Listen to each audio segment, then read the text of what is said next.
Hello students, I am again back with class 6 chapter number 5 history, same chapter.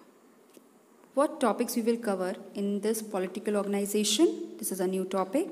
Rajan, ablest and strongest, elected by people, kept enemies away, spiritual leader, ruled according to the wishes of the tribe, assisted by many officials like Purohit, performed religious ceremonies, advisor and Senani, commander-in-chief, led forces during war. Rajan, no absolute power, people had a say, Sabha, small assembly, important members of tribe advised and guided the king. Samiti, large assembly, opinion and important matters. Women's took part. All these things we will cover under this heading. Today we will start a new topic, that is political life in the Vedic age. In this we will study that how was the political life of the people in the Vedic age. As we have studied till now about Aryans, we have studied that they have migrated from Central Asia to India. We have also studied that the place they used to live came to be known as Aryavarta. Now we will study about the political life in the Vedic age. How was the political life of the people in the Vedic age? In this, the Gram or the tribes were the political units of the early Vedic Aryans.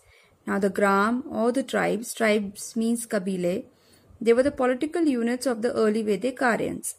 और इनका जो राजा हुआ करता था इन कबीलों का उसको हम गोपा या सम्राट बोलते थे. और ये जो आर्यंस थे ये गैंगेटिक वैली के पास रहते थे. So the centre was of the political activity the Aryavarta only.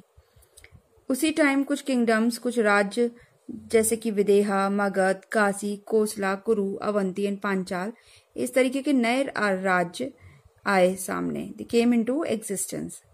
There were assemblies हुआ करती थी जहां पे लोग बाग आते थे, बैठते थे, अपनी बातें कहते थे. They used to discuss on the matters of war and peace. Assemblies में लीडर्स चूज किए जाते थे. लीडर्स वो हुआ करते थे जो ज्यादा ब्रेव हुआ करते थे, जो वॉरियर्स हुआ करते, जो लड़ सकते थे, उनको लीडर्स बनाया जाता था ताकि आगे चल के वो चीजों को लीड कर सकें. The position of the king was high, क्योंकि कबीले का जो सरदार था वो राजा हुआ करता था, तो उसकी जो पोजीशन थी वो काफी ऊंची हुआ करती थी. And the samiti had to follow his decisions.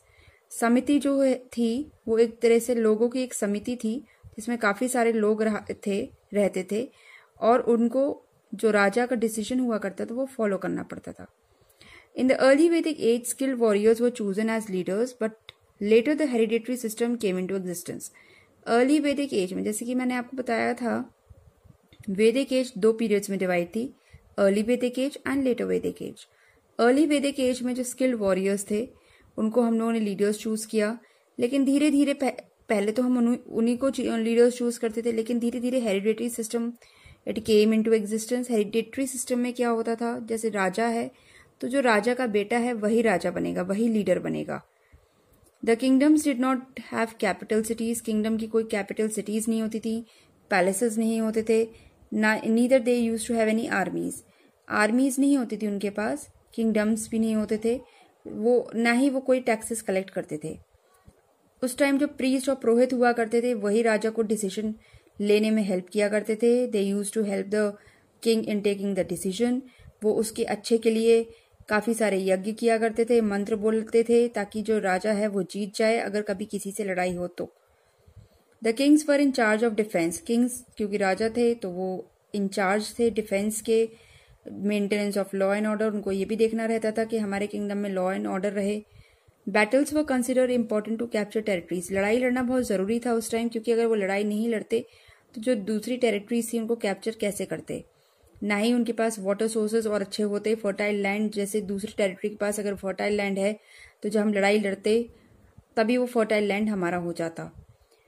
Wealth acquired through battles was divided. जो भी पैसा मिलता था, जो भी वेल्थ मिलती थी बैटल्स के थ्रू, वो तीनों में डिवाइड हो जाती थी, upper caste, upper class, the king and the priest. कोई फिक्स्ड आर्मी नहीं थी.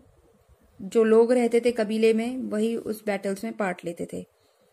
जो लोग इस बैटल में या इस लड़ाई में कैप्चर किए जाते थे, बंदी बनाए जाते थे, उन्हें दस्यु कहते थे, और they were kept as slaves, और कैदियों के जैसे उनको रखा जाता था. They were also treated as a property of the owners, वो ओनर्स की प्रॉपर्टी की तरह ट्रीट किए जाते थे जो कैदी हुआ करते थे। That the chapter is clear to you.